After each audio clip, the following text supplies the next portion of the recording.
Assalamualaikum warahmatullahi wabarakatuh. My name is Mohamed and we will be explaining about Hisbah and also its role in the market.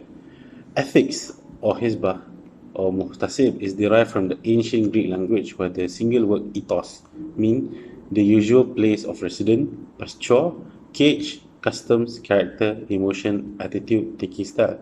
Meanwhile, ta'etha, the plural word, signifies custom.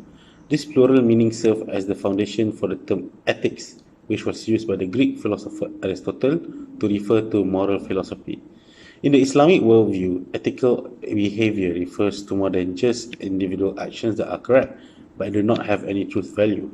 As a result, Islam emphasizes the word moral rather than ethics. Moral discourse in Islam is defined as a combination of Aqidah and Sharia. Morals are part of Allah subhanahu wa ta'ala directives and prohibition, and they should be practiced by individuals and communities alike, and it is critical to incorporate Islamic values into all aspects of life in order to achieve human goodness. The word Hisbah has been derived from the root hasaba and signifies arithmetical problem, sum or reward, according to Ibn Taymiyyah. The word hasaba yahsubu, meaning to ponder, to anticipate a reward in the hereafter by adding a virtuous deed to one's account with Allah and to one's account with Allah. Perhaps it was from here that the noun ihtisab came to be connected with the behaviors of a person who encourage others to do good, ma'ruf, and prevent them from doing munkar in the expectation of receiving a reward in the afterlife. Several works from the early Islamic era as well as from the medieval Islamic period can be consulted to learn about the most aspect of Hisbah. Despite the fact that Yahya bin Umar, he never used the word Hisbah or Mutasib in his twin masterpieces, Kitab Ahkam al-Suq and Kitab al-Ahkam fi Jami' Ahwal al-Suq. There are three criteria connected to the idea of Hisbah that have been throughout its study. Surprisingly, this Hisbah idea has surprisingly established such a precedent to succeeding scholars for hundreds of years. The person or individuals who have been tasked with supervising the sukuk of markets and other connected transactions in first of these three elements. Then there are duties and responsibilities that have been given to him, and finally there are punishments that have been prescribed to be carried out against the violators. Thus, by referring to these three elements, Hisbah denotes an institution entrusted to a designated person, but later given to a specific officer known as the Mustasib, who oversees and maintains the entire administrative activities of a city or place, including economics, Islamic rulings, health authority, urbanization, and others. Indeed, such responsibility entrusted to him essentially acknowledged him as having the right to guarantee that all activities taking place under his jurisdiction are in conformity with Sharia teaching, as well as to punish those who break the norms. As a result of the Hisbah idea, the officer in command is referred to as al-Muhtasib. The accused, on the other hand, is not al-Muhtasib alayh. Furthermore, the case's subject matter is referred to al-Muhtasib fih. Furthermore, any actions taken by al-Muhtasib are referred to as al-Ihtisab.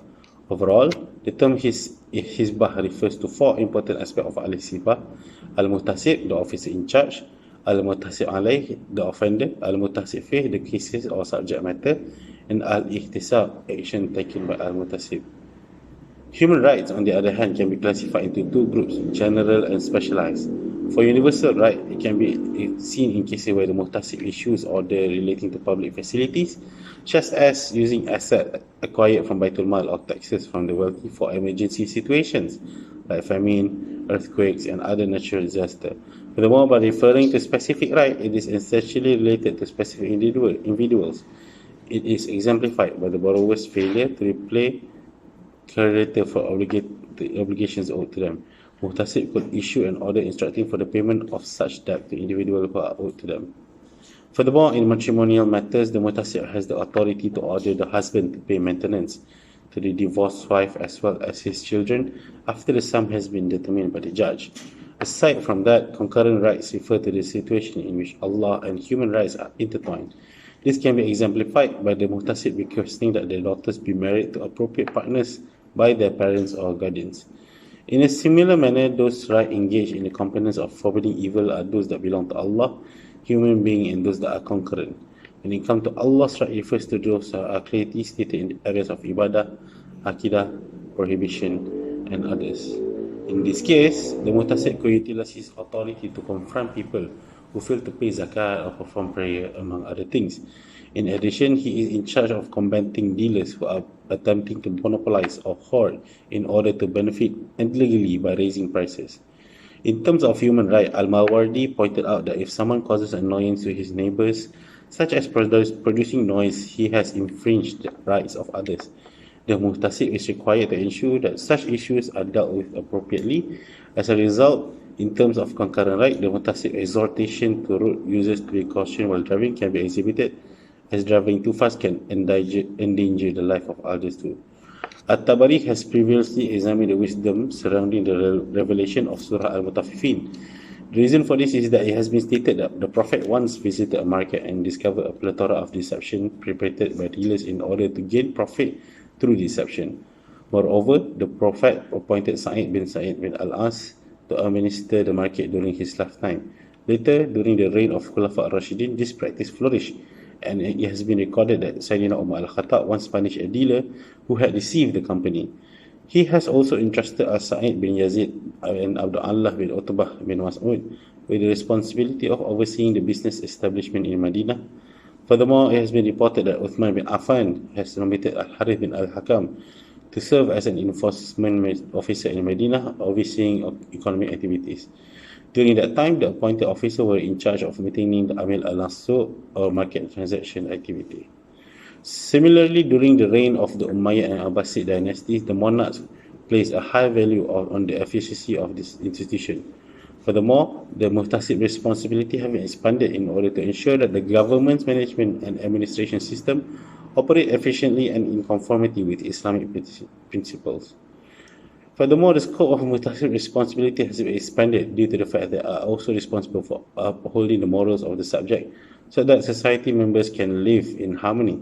Later, enforcement officer institutions such as police force were established in order to impose and enforce the stipulated punishment against wrongdoers. Western Orientalists have channeled their enthusiasm into a comprehensive study of the institution of Hisbah. It can be demonstrated by speculating on the theoretical foundation and origin of this institution. For example, Schott claimed that the Roman agronomous institution exemplifies this concept. In actuality, this viewpoint is intended to support the theory of Godefroy de Mormenes, which was first proposed in 1939 as opposed to Schott, which was only proposed in 1964. Furthermore, according to Gustav A. Greenbaum, a contemporary scholar, the term Hisbah, which was previously known as Hiet, is derived from the agronomous institution which was practiced throughout the Roman Byzantine Empire. Indeed, this provocation appeared to dismiss Hisbah as a heritage to Islamic civilization, implying that it never existed during the early days of Islam, was practiced by the Prophet, and was continued after his death. In truth, the institution of Hisbah is derived from the Abbasid Empire legacy of Islamic civilization rather than being plucked from a Western and foreign culture. This misunderstanding stems from the fact that the term Hisbah and Muhtasib were only introduced by Al-Mawardi in 5 Hijrah. Nonetheless, it is important to note that while these names are relatively new to the idea, it can be applied, and the practice and philosophy have been practiced since the Prophet time. It can be demonstrated by the advancement and development that have occurred not only in terms of linguistic features such as Amil al-Suq, Sahib al-Suq, and Nazir al-Suq, but also in terms of the tasks and responsibilities of the appointed officers. Indeed, it may be asserted that the concept that the institution should be modelled after the Roman Byzantine Empire have been completely rejected, and hence cannot be perceived as that.